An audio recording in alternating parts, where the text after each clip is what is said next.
나는 부동산과 맞벌이 한다. 두 번째 이야기입니다. 놓쳐선 안 되는 부자 될 기회들. 이어서 읽어보겠습니다.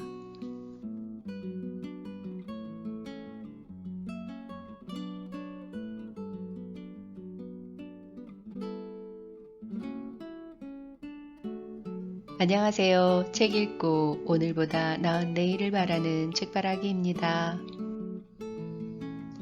우리는 매우 다양한 편견 속에 살아가고 있는데 이 편견은 우리가 올바른 결정을 내리는 걸 방해하고 종종 우리 주변에 찾아오는 기회를 놓치게 만든다.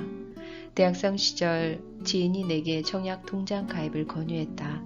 그는 청약 통장이 있으면 여러 가지 혜택이 있다며 가입하라고 했지만 당시 좋은 회사에 들어가는 것만이 제대 지상 목표였던 나는 대기업에만 들어가면 풍족해질 텐데 무슨 청약 통장이라며 그의 이야기를 흘려들었다.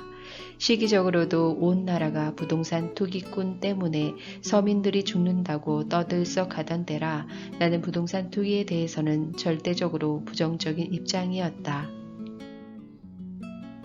그러던 어느 날 술자리에서 회사 동기에게 흥미로운 이야기를 들었다. 나와 같은 성남에 살던 친구였는데 부모님의 권유로 대학 시절부터 해온 청약 통장으로 판교 아파트에 당첨되었다는 것이었다. 시세 상승만 따져 1억 원을 번 셈이다. 신문에서 떠들던 부동산 투기는 나쁜 것임에 틀림없었지만 솔직히 그 친구가 부러웠다. 언론에서는 버블 세븐이라고 했지만 그 친구가 얻은 수익은 적지 않았다. 아끼고 아껴서 모은 내 적금의 수익보다 훨씬 많은 돈을 그 친구는 부동산 투자로 번 것이다. 적금으로 모은다면 적어도 7, 8년을 모아야 할 돈을 말이다. 언론을 믿은 내가 얻은 수익은 고작 이자 17만 원이지만 언론을 믿지 않고 도전한 친구는 1억 원을 벌었다. 그렇다면 언론에 어떤 음모가 있는 것은 아닐까? 그 친구보다 나는 더 오랜 기간 성남에 거주해왔다. 만약 대학 시절 지인의 권유에 따라 청약 통장에 가입했다면 나에게도 당첨될 가능성이 있었다. 하지만 나는 그 첫 번째 기회를 놓치고 말았다. 사실 첫 번째 기회를 놓친 후 나는 부동산을 본격적으로 공부했다. 부동산에 대한 부정적인 선입견을 깨게 된 것은 주변인들에 대한 객관적인 관찰 덕분이었다.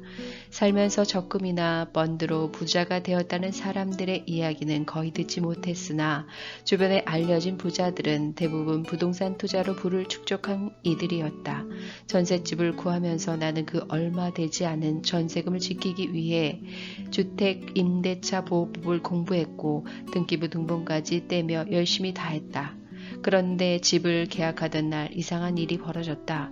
전세 잔금을 치르는 날 집주인이 바뀐 것이다. 책으로만 부동산을 공부했던 내게 실전은 생소하기만 했다.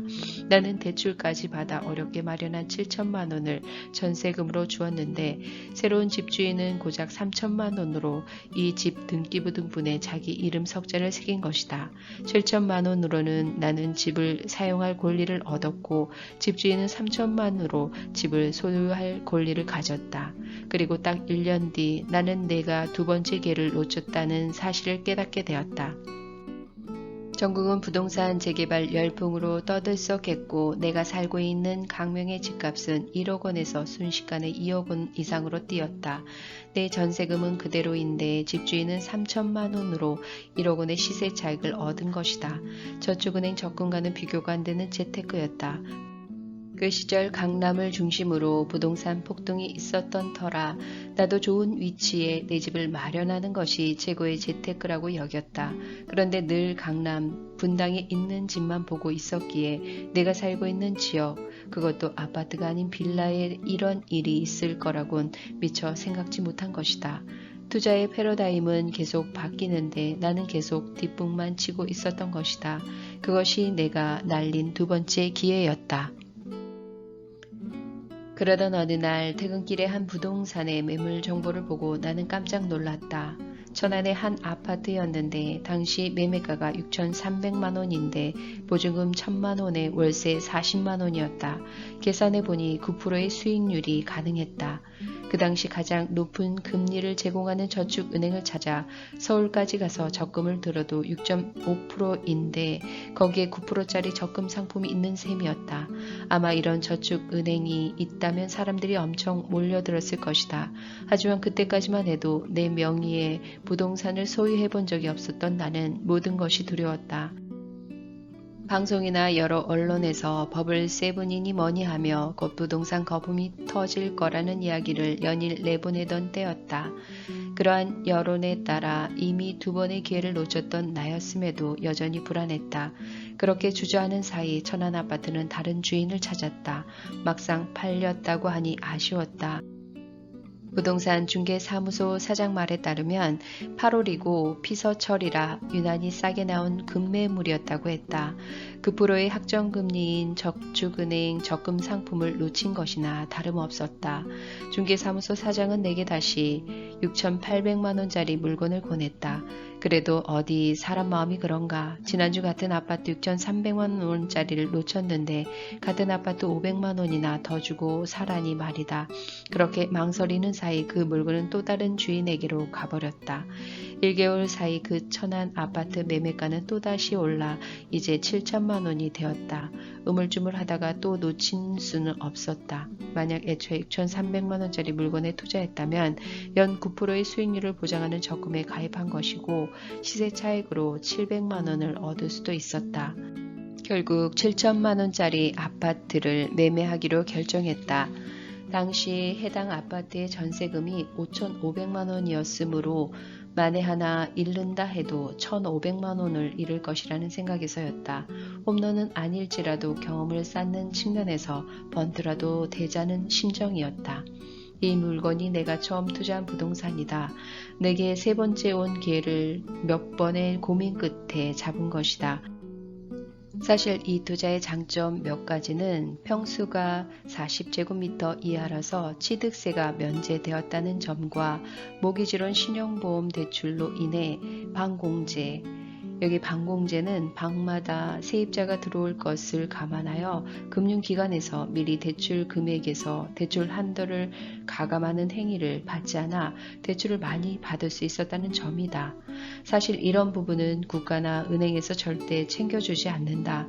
부동산 관련 서적을 보면서 알게 된 터라 나는 법무사 직원들과 은행 직원에게 미리 얘기한 작은 권리를 찾을 수 있었다. 부동산에 대한 부정적인 편견은 버려라. 게임이 될 만한 시합인지 살펴본 후 준비를 갖춰 타격 라인에 서고 날아오는 공이 칠 만한 공인지 따져서 배트를 휘두른다면 당신도 홈런을 칠 수 있다. 기회를 잡는 것은 여러분의 의지와 노력 그리고 열정에 달렸다. 신문과 방송 매체에서 부동산에 관한 온갖 부정적인 정보를 쏟아낸다. 지난 5년간 10억 원 이상의 돈을 번 사람들이 있다. 당신이 월세와 전세금을 올려주는 동안 집주인들은 그 돈을 받아 또 다른 투자처에 투자를 했다. 만약 부자가 되고 싶다면 당신이 부동산에 대해 부정적인 편견을 가지고 있다 해도 끝까지 책을 읽어가길 바란다. 내가 책 한 권으로 인생을 바꾸었듯이 월급쟁이인 당신도 편견을 깨고 이 책으로 새로운 기회를 잡았으면 하는 바람이다.